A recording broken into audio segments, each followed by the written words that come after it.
Today anti-bullying coach, and welcome to the DaliTalks show. I hope you're having a wonderful Thursday. I thought it was Friday today, sadly, but it's okay because I have a very special guest today. I have Tiffani Patterson, who is an avid program specialist, a Coast Guard veteran, and a volunteer at a very special place that she's going to tell you more about. Tiffani, how are you doing today? I'm doing great. How are you? I'm still here. Today's my Friday in my mind, but we've all had those days.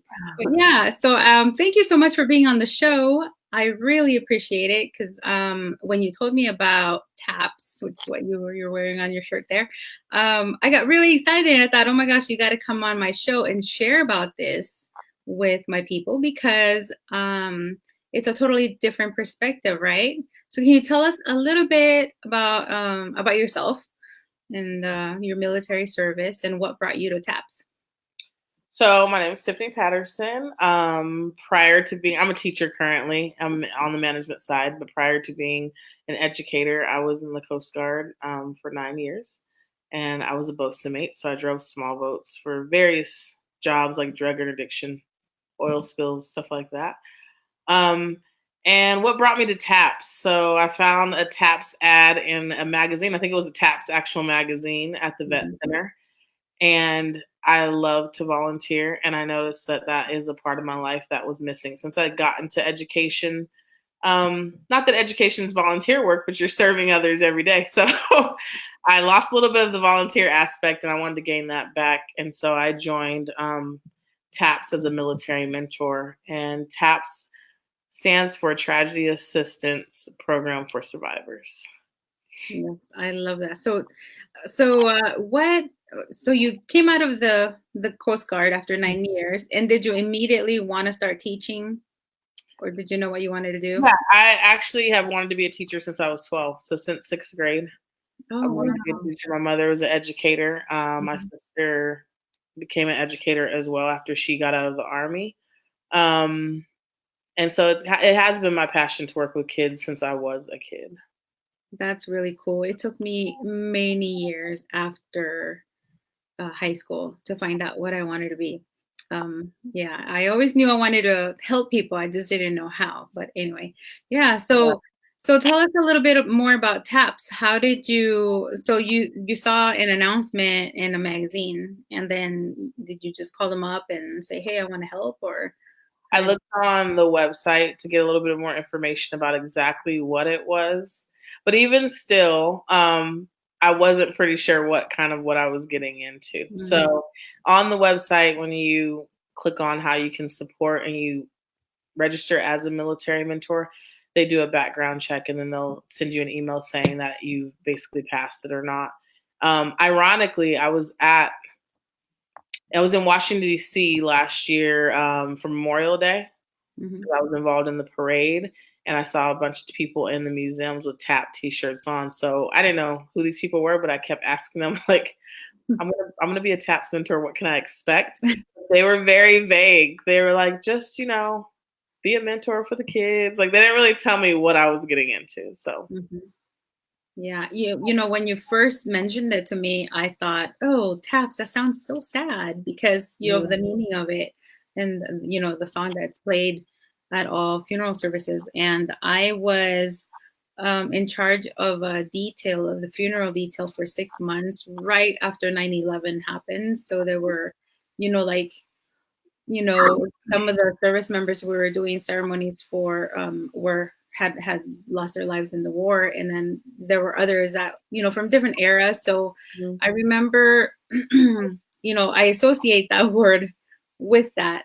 But this is different because I think that it has a really good positive connotation, more positive, because of what it does. So can you explain a little bit more about what it does and who it serves?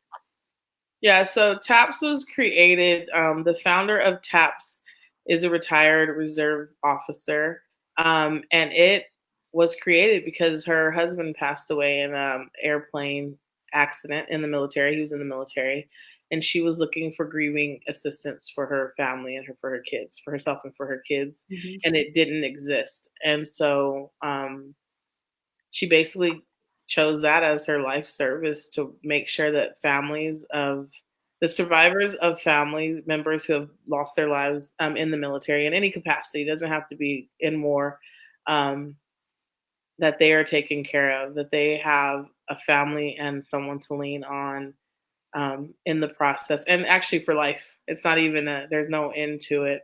So the role that I play as a military mentor, in order to be a military mentor, you have to have served in the military or be a current active duty member.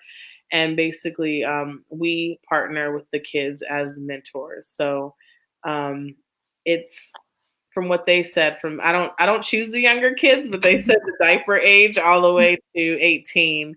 And you can select on your application what age you'd like to work with. Mm-hmm. But we're basically mentored to kids who have lost a family member in the military. So So how long? one mentorship. Mm-hmm. How long are you mentored, or are you paired up for?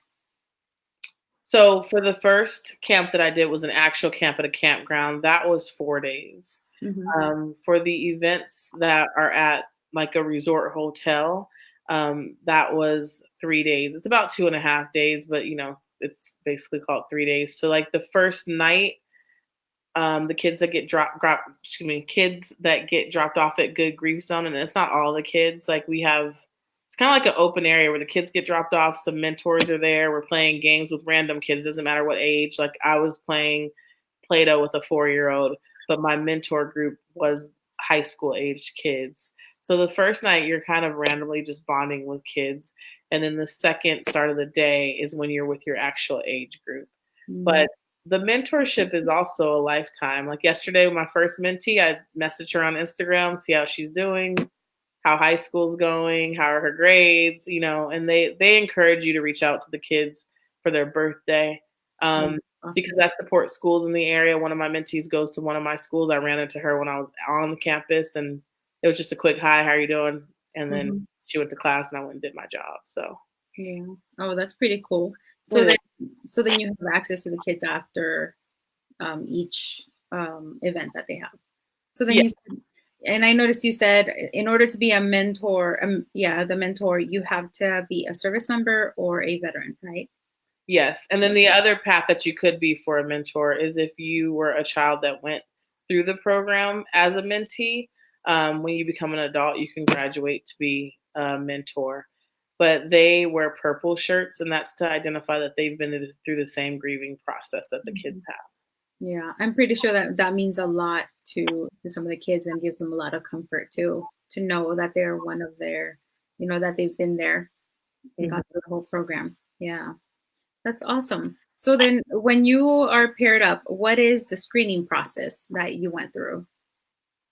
To pair up with a mentee or to get To just be, I guess, accepted into the program as a volunteer. they do a background check, Mm-hmm. and then when we get to the actual site, we do training. Mm-hmm. And so, yeah, the background check, I think, is the one step into getting screened, and then you sign up for events. So I did Julian, which is pretty local. It's San Diego County. Mm-hmm. And then I did City of Industry. Okay. But I also went to Phoenix for the suicide good grief camp. And that Mm-hmm. that camp in Phoenix was specifically for children who have lost a family member due to suicide. Okay. Yeah, that's important. We we went over that yesterday when you were on my Instagram, because I think that a lot of people forget that that's how some people lose their lives, and they don't ever think about the children and how they're affected Mm-hmm. from that. I think that's amazing. Actually, I think that this is the only program that I have heard that specifically focuses on that for children. So it's really a really good resource to know of, because unfortunately we have a very high rate of suicide among military members, and it's even higher among female military members. Yeah, especially right now. Yeah. Yeah. And actually, I think you mentioned they have yeah, we were just talking about the fact that we never thought about what happens when the service member dies and family, say, living on base or off base, whatever the case. And then what happens, like nobody really knows until you go through the whole experience. Are you suddenly kicked off of housing? How much longer can you stay there? Like how much time do you get to arrange your travel back home to wherever it is you're from? And especially, I can assume that it gets even more complicated if you're stationed overseas and this Yeah. happens. Yeah. Yeah, it's something that you don't think of even as a service member unless it's an occurrence that happens to you, unfortunately. And I do have friends who still serve, so when I hear of support, because now my friends are in senior leadership now. Um, Mhm. they're about to retire, but I do try to put the word out there so that they know, like I have a friend who's a command senior chief, and so she knows to give that information at her unit so Yeah. that people can branch out and know that there is support for Mhm. And TAPS is worldwide, right? it is. And And so, it's actually they are branching out to be international. They just met with Prince Harry, oh, I want to say this mhm. summer. They talked Oh about wow. the founder talked about taking a couple of people out there, and they Mhm. had met with Prince Harry about Mhm. how to get taps not just in the United States, but it's something that any military family can benefit from. Yeah. Yeah. Wow, that's amazing. That's a pretty big deal for them to be able to get with his foundation and expand it, because they do such amazing work all over, not just for military members, but for all different causes. But so then, is TAPS usually near military installations, or it can be just anywhere? I haven't really ventured out and looked past nationals and California, 'cause that's Hmm. within my realm of scope, but I know that they have regions. So when you search events, you can search it by Southwest. I think it's Northeast and Midwest, Oh, and then okay. the different states will come up. So Hmm. I know like Phoenix was a regional event, the City of Industry one was a regional event. Nationals obviously is there's kids from all over. Um, and I think one of the coolest things for the aspect of that, like I have an older group, but some of the mentors have been involved for like 6, 7, 8, 9 events, and Hmm. they've met these kids when they were like 10, but Oh, now they're in the teenage group with them, or that's pretty they, cool. they had them when they were 7, and every year the kid is waiting for their mentor to come. So they do keep in contact with them over Mhm. time. So do they tend to pair them up again with the same people, or it can be random? If you definitely have a kid that's like, "Are you going to be at the camp? Because I'm going to be here." Hmm. They try really hard to keep those bonds and relationships together. Oh, that's really cool. Yeah. That's good, because you see that growth in that process of them going through it all. Wow. Yeah. So then they have the survivor group, and then they have the suicide program, and then Mhm. I noticed that they have well, you said retreats, right? Retreats and Camp. They have events that they host specifically for the adults, and I know they have events that they host specifically for the group leaders of the work. Because I mean, educators working with children, like you also need that time to rejuvenate yourself in order yeah. to be there to serve people. Mhm. So they're Yeah. very cognizant of taking care of um, all the participants because we have TAPS Tribe after the event that mentors can go to and just discuss basically anything that they want to get support in whatever is going on in their own personal lives. Mhm. And you mentioned that they have professional counselors available too, right?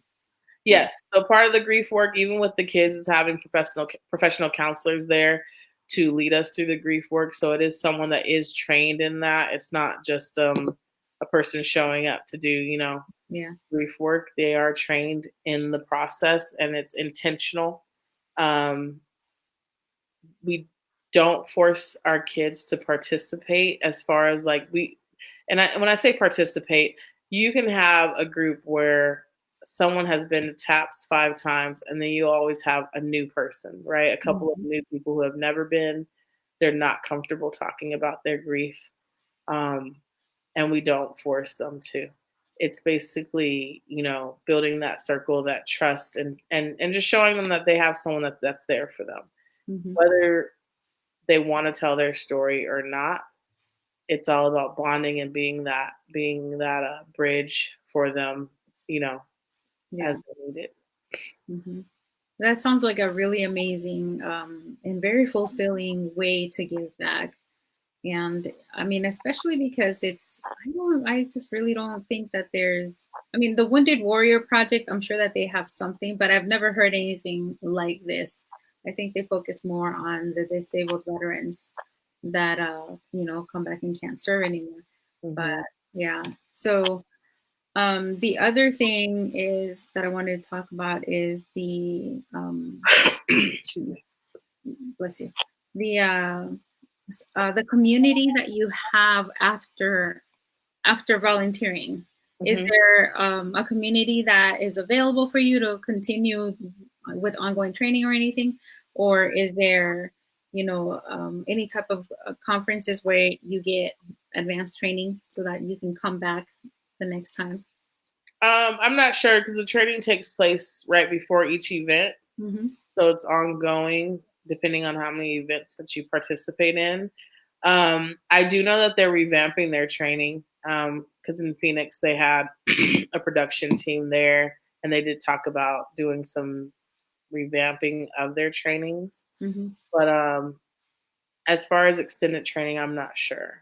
I just know that there's training per every camp that you go to. So even if the first camp I got trained, obviously when you go to the suicide camp, it's a different focus on the training than it is on the Julian training where it's the camping with the kids. Yeah, it's more fun. So they're not always focused on, okay, let's, like focus on how you're gonna grieve or how can I help you grieve better. It's not always like that, right? It's more like, hey, let's just go out and do something fun too, right?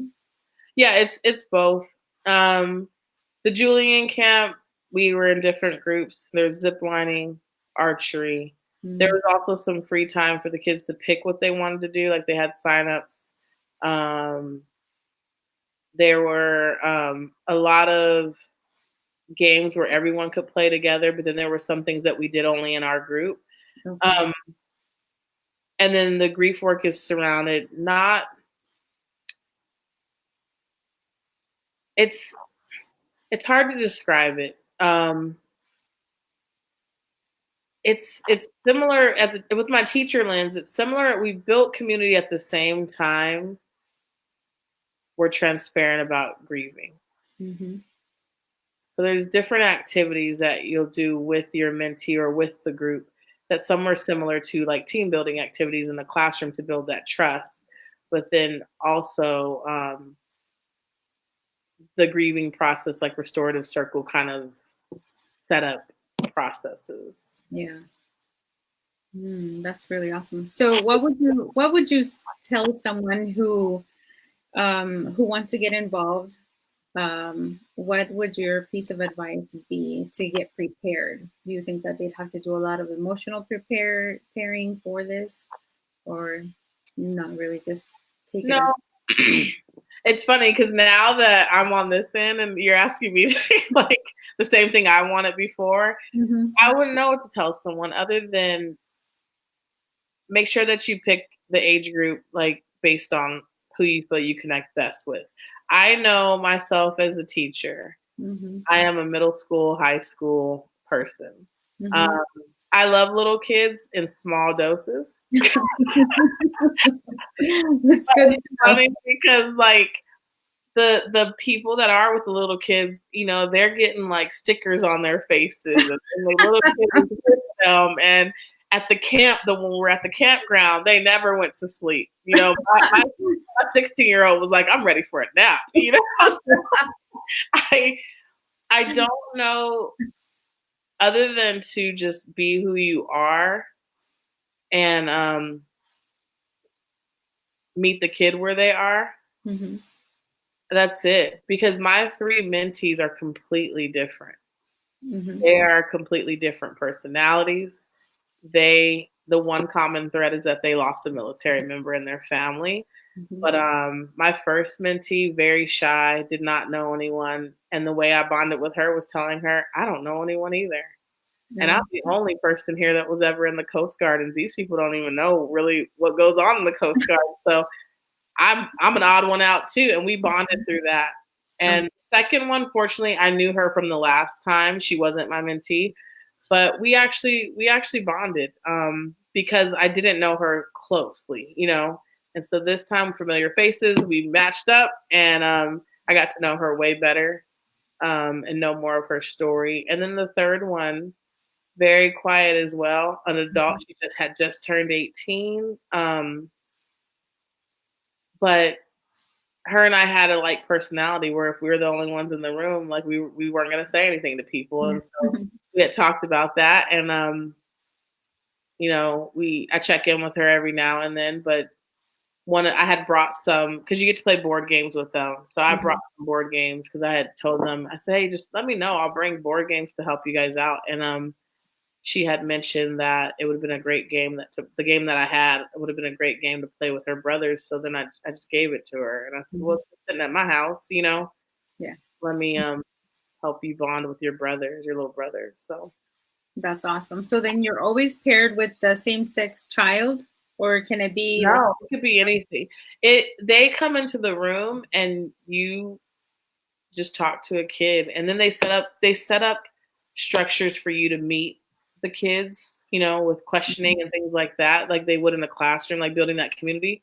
Mhm. Um, so the first time I actually was not paired with anyone. I met her walking out and she was Oh. late, and that's how I met her. Because I was very uncomfortable with just trying to find a kid. It was weird. So, Um, so wait a minute. I thought that for some reason that you were paired with the child before you get to the event. So we you were actually just day one, hey everybody, let's mingle and feel each other out, and then you just choose, or you choose each other. okay. Yeah. Oh, So the that good sounds grief like a lot of camp, pressure. some people get chosen in the good grief camp, and it just depends, right? Because TAPS is like a family. So some of these people have mentors, have been there numerous times, and there's black shirts, and they're the people that run the organization. Mhm. And so, like, if they know, oh, Tiffany's into sports, and this kid who doesn't really want to be here loves sports, they'll say, hey, so and so sitting over there by themselves, they love sports. Can you just go talk to them? If they know if they know you. Mhm. So sometimes in the actual good grief zone, if there's a reluctant kid or something like that, they will find a person they know to support them in getting the kid to feel okay there. Um, but yeah, you meet them in the room. Like we meet before the kids get dropped off by their parents, and then you kind of just got to go up and greet a kid and grab them, and not physically, but and then start doing the hey, how are you doing? And that was a little bit different at camp. At camp, we were put in a group and we got introduced to every single kid like through an activity, and actually in the resort too. But you kind of pair up on who you identify with, and it could be like there's some males that have female mentees. Mhm. There's some females that have male mentees. It's kind of not really the luck of the draw. It's kind of like gravity. It's Yeah, it's that's pretty cool.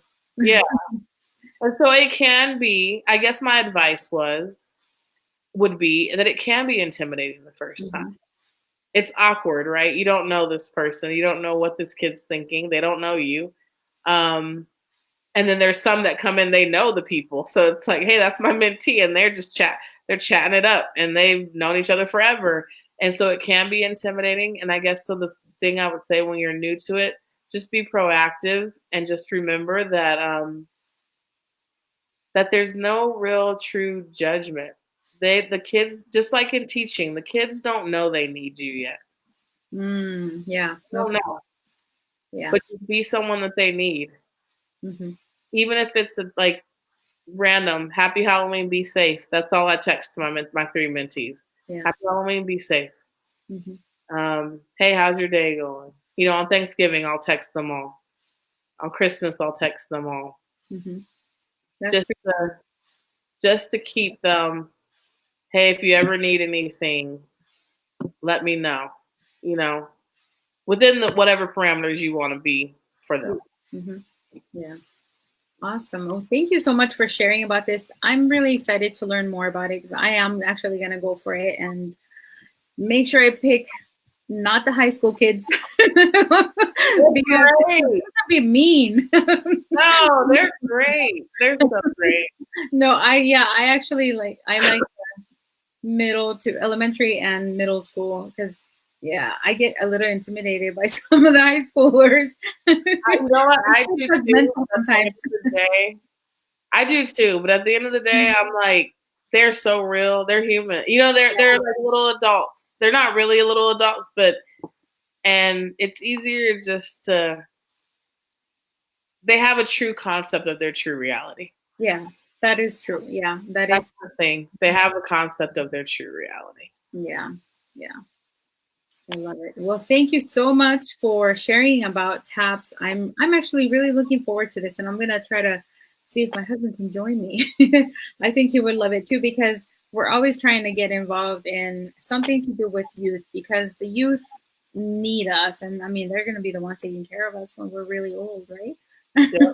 Yeah, and especially when it comes to anything related to military families because I know what it's like to have been that service member and how much the support means for my family. And I've also been the family member because my husband was also in the military. So Mhm. I remember those days and nights of like he's not home. I have to be understanding because like that's what he's there for. Whatever he's needed for. And I can only imagine what children go through. I mean, I always think about, that really sucks when the parent gets deployed, but I never thought, oh my gosh, what happens when the kids are left without a mom or a dad or both parents, because Yeah. that happens. Yeah. And think of like, I mean, this is just hindsight, but for the 6 months that you were on that detail of doing all the services, it Hmm. would have been awesome. And maybe TAPS did reach out, or I don't know how the process works on that side, Yeah. but it would have been awesome for you to be able to say, hey, here's an organization, right, that can Oh, support yeah. you in your grieving. Oh my gosh. Yes. Um, Hmm. and I Yeah. think TAPS does a good. Maybe we didn't know about it Mhm. because we didn't go through it, but because I think TAPS does a good job of reaching out. I thought to myself, like, I wonder if how that relates to the Coast Guard because sometimes the Coast Guard gets forgotten, but I don't know if in that case it does, Mhm. but it's awesome. Yeah. Yeah. Oh, I see. My husband just chimed in. He says he doesn't understand. Mentoring is proactive, not passive. Oh, I don't know what you mean by that, but I guess depends. You got to feel out each child because not everybody's gonna be like, "Hey, let's just hit it off." So, uh, Yeah, you do. They do encourage you to let the kid tell their story. yeah. Oh, that's good. Yeah. Instead This of. is their story to share, right? And so Mhm. let the kid tell their story Yeah. about the member that died, and let them, and even in the circle, even though we all have stories of, like I told you, the suicide awareness. I've had two family members unfortunately take their lives. Mhm. Um, let the kids share out before I'm jumping in to share about what happened to me, or. Oh yeah. Yeah, and that's one of the things that I think would make me feel nervous about because I've always been um weird when a family member dies or somebody close to them dies. I feel really weird just saying I'm sorry for your loss. And I don't understand why. And I think it's because deep down I understand that there's nothing that I could possibly say to really help them feel better. But I think saying something is better than nothing, right? Yeah. And I think, yeah, and Henry's saying text is passive. Well, I agree to a certain point, but I think it really depends on how the relationship is, because you don't want to be too pushy. Because I would start off with texting like, "Hey, what's going on?" Just like what you're doing, Tiffany. Yeah. Well, we started off talking in person, right? Yeah. And then the texting is staying in contact with them. Yeah. Mm-hmm. So yeah, texting. And I've seen one of my mentees in person. One of them lives states away, so I don't see her. But Yeah. but that is how they stay in contact with the mentor to say, "Are you going to be at this camp? Mm-hmm. When's the next time I'm going to see you?" Because a lot of them are service members. Some of the people in my group are getting deployed. You know, Okay. they aren't always there. So being able to stay in communication, whatever way that means, Mm-hmm. Yeah. however they're able to. But we do spend a lot of like full days from morning till about 6 o'clock, sometimes later, one-on-one in person with them. Yeah. And that's how you start the relationship. Mm-hmm. Yeah. All right. Yeah. Well, thank you so much. This has been very interesting. And thank you so much for volunteering and for sharing about this, because I don't think I would have found out if it hadn't been for you. Or maybe I would have. Who knows? Maybe I would have seen an ad somewhere because it sounds like they're expanding. But thank you so much for sharing about TAPS and for your time. And I hope to see you. Maybe we'll end up volunteering together at one of the events soon. Yes, let's do it. That would be awesome. Carpool. Yeah, definitely. All right, everyone. And if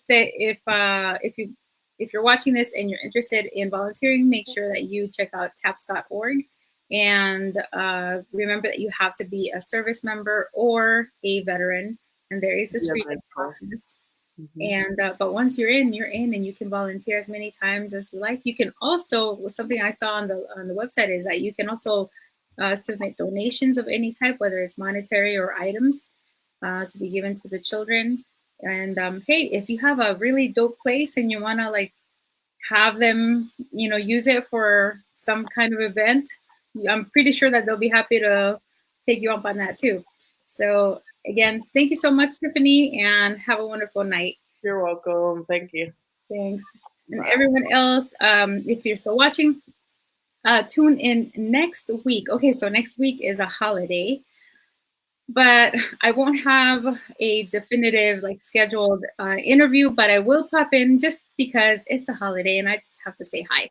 So I hope that if you don't get to tune in, I hope that you have wonderful holidays. Enjoy, be safe, and I'll see you the following week.